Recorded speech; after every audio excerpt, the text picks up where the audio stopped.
Greetings ladies and gentlemen, and welcome to today's Reddit series video from the subreddit HFY, called Contact Procedures Volume 8, Chapter 5.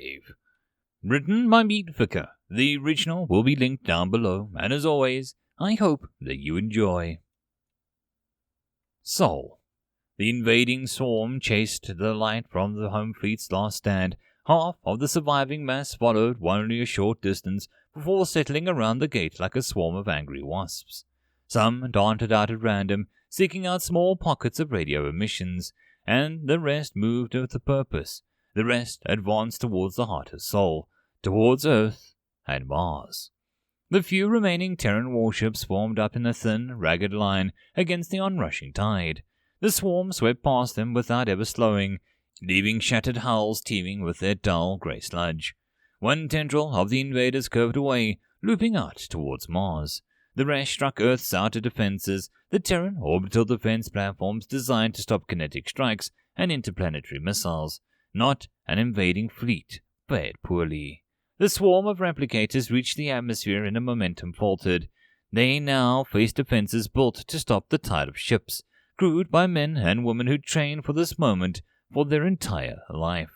Explosions lit up the sky and blanketed the earth in thunder. The invaders' ships died by the tens of thousands. For a time, mankind's homeworld held fast. Bridge of the TSS Dewdrop, far Earth orbit. The door to the bridge hissed open and Tweety stepped through. Cataway and Jenkins didn't turn from the main view screen, but Rusty did. Rusty was Cataway's dog. They'd picked him up during a brief stopover at the Chief Foreign Officer's Martian ranch, along with Cataway's sizable private arsenal. Tweety's rifle had come from that cache, along with the unpowered body armor of the Neji now wore. Tweety edged back to the massive German Shepherd and patted over. He wasn't entirely sure what he thought about dogs. Pets bred to develop normally in a low gravity of Mars were rare. The beast probably weighed as much as he did, and Tweety had no doubt that Rusty could cave in his skull with a blow with more massive paws. But on the flip side, they weren't cats. Cats didn't like Neji, and the feeling was mutual. Tweety winced as Rusty's tongue wrapped across his face. The rhythmic thumping of the dog's tail caught Cataway's attention, who turned his head inside. "Sorry, Tweety," said Cataway. "Rusty, back off."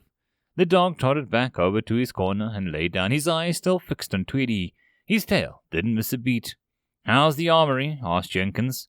"Chaos," said Tweety, "but we've got 3 coffins and the tubes, along with a kit for the drop. Cromley and Naomi are enjoying themselves. Any news from up here?" "Not much," said Jenkins. "Twister got one more transmission off before we lost contact with Chicago. He made it into their bunkers, but Flaring and Walsh weren't as lucky. They were caught in the outskirts."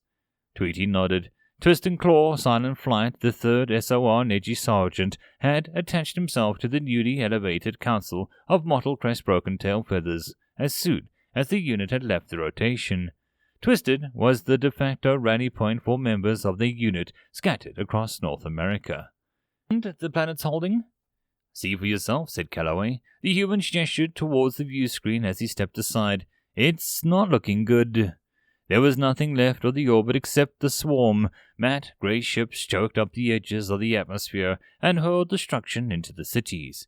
Terran ground installations answered back, but already Tweety could see patches of sky where the return fire was thinning. Europe had been hit especially hard.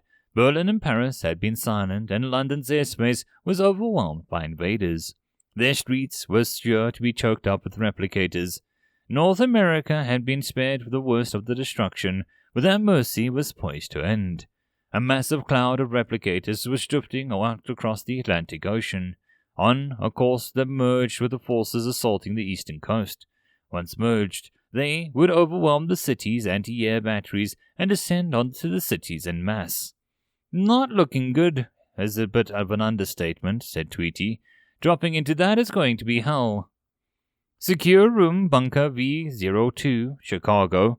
Counselor, oldest of Fields, was watching grim amusement as Counselor Mottled Crest Broken Tailfeather, his Neji counterpart, tried and failed to ignore the persistent thumping of the bunker's anti-air battery.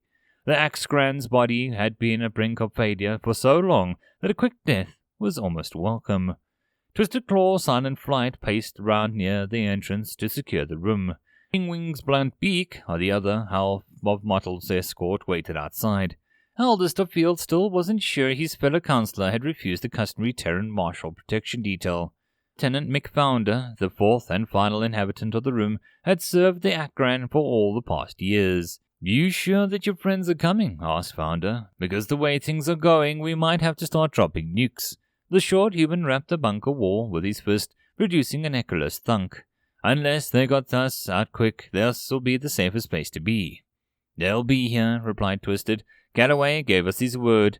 Founder snorted. "Sure they will. Some washed-up Warren's going to set his shot down in the LZ that's already claimed 3 Marshal pilots. I'll believe that when I see it." The 2 bodyguards settled back into the customary tense silence. They hadn't exchanged blows yet, but Eldest of Fields had seen them come close. "If they can land, Marshal Lieutenant, then they will land," said Eldest of Fields. "Now, if the 2 of you would be so kind enough to quiet down.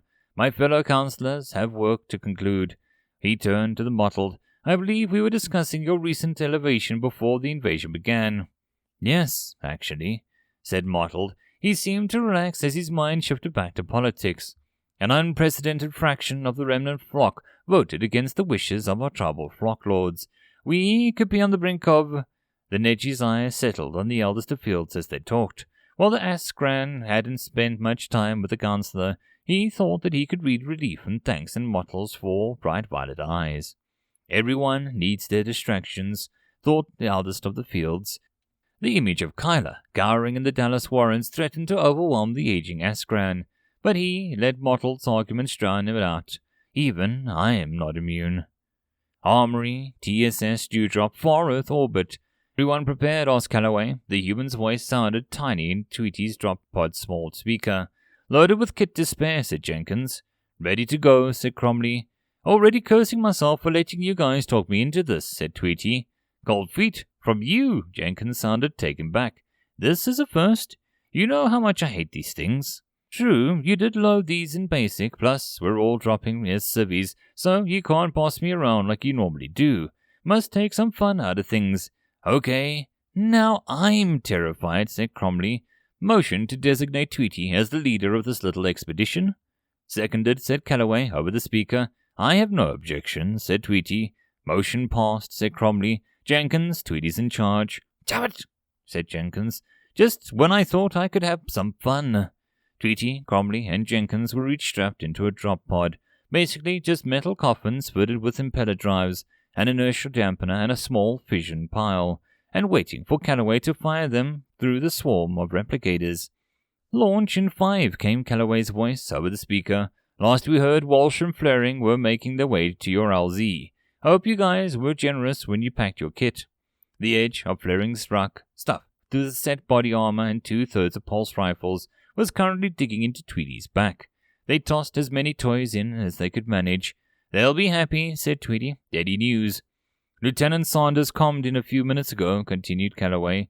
"They've convinced the Major to get the hell off Mars. Most of the regiments joining in on one of the evac groups at the edge of the system." "And Webb and Lael?" asked Tweety. The 2 Nitra had gone to ground shortly after publicizing the classified documents that were, even now, at the core of the Terran Alliance's response to the replicators that had earned them an arrest warrant.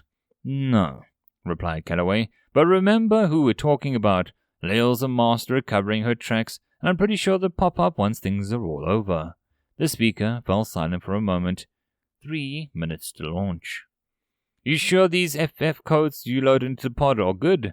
asked Jenkins. "I'd rather not be tagged as a blue on blue." "They're good," said Calloway. His voice carried absolute conviction. The conversation died out and Tweety was left with only the dim hum of the ship's reactor to distract him from the coming drop.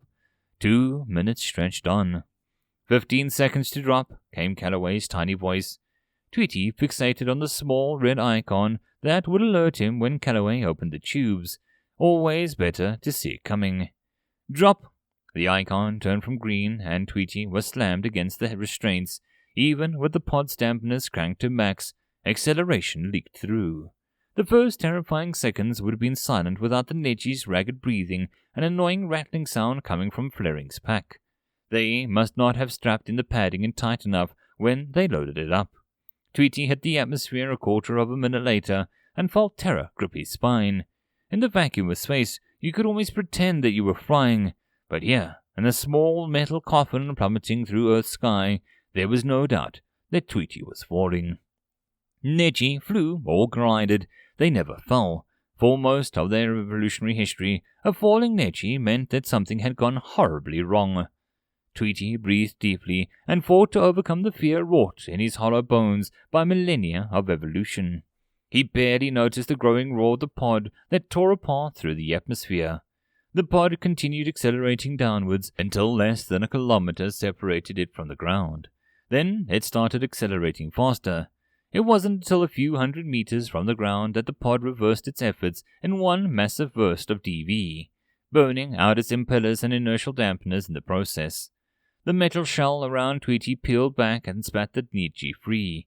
He unfurled his wings and felt the wind below him. His fall became a glide. Above him, the night sky burned. Emergency Launch Site 05, Vancouver. Webb grabbed Spook and pulled both of them deeper into the shadowed alley. Behind him, Leo sighted on her rifle and the human marshal walked down the path. If the man glanced to his right, he'd be dead and Webb wouldn't be any sorrier. Pack came first no matter how much he liked humans. Webb's hand shot across the cub's face as Spook's mouth began to form a sneeze. He was too slow, but the rumble of the anti-air battery drowned out the outburst. That was lucky, thought Webb. One of their contacts in the local militia, a human named Al, had warned them of the heavy martial presence around the nearest Ark-class evacuation ship. Webb was reasonably confident that nobody in the fleet would touch them, but the Terran Alliance's secret police were another matter entirely. If they were caught, they'd be detained, with no hope of escape if the city fell. It was that Webb doubted the Terran Alliance fighting ability. The humans had built a war machine that could rival any 3 Desmas, and their small pocket of the galaxy was extremely well defended. No. The problem was that even the Compact, with their near-infinite number of resources and troops, had feared the replicators. Webb could remember the drills he'd run back on the Galactic Pride. They'd seemed pointless then, wiping data and then physically destroying the computer towers, planting explosives keyed to primitive electrical detonators, and taking up defensive positions around bulky fuel generators. But they made perfect sense now. Every measure had been tailored to combat the replicator threat. Webb's fears proved to be unfounded. The Marshal walked by without ever noticing the 3 fugitive Nectra.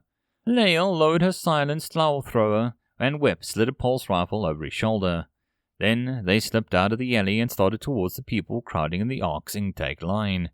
It was an even longer line than they'd expected, with perhaps 1,000 humans in something halfway between a defensive wall and an orderly queue.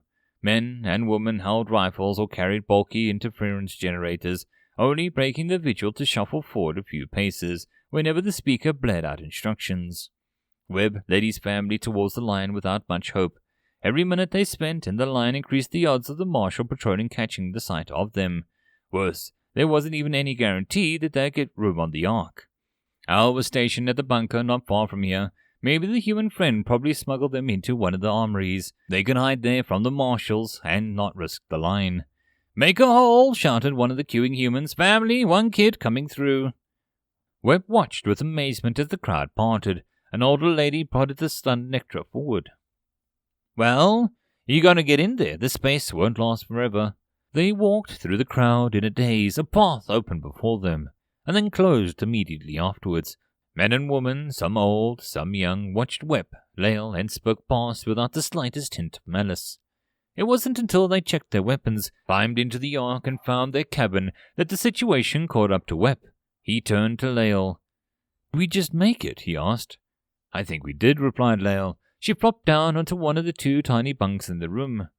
"We're safe." End of chapter. I hope that you enjoyed. If you'd like to support the channel or the author, all the stuff is down below. And as always, I hope that you guys have a good one, and I'll see you in the next story. Cheers.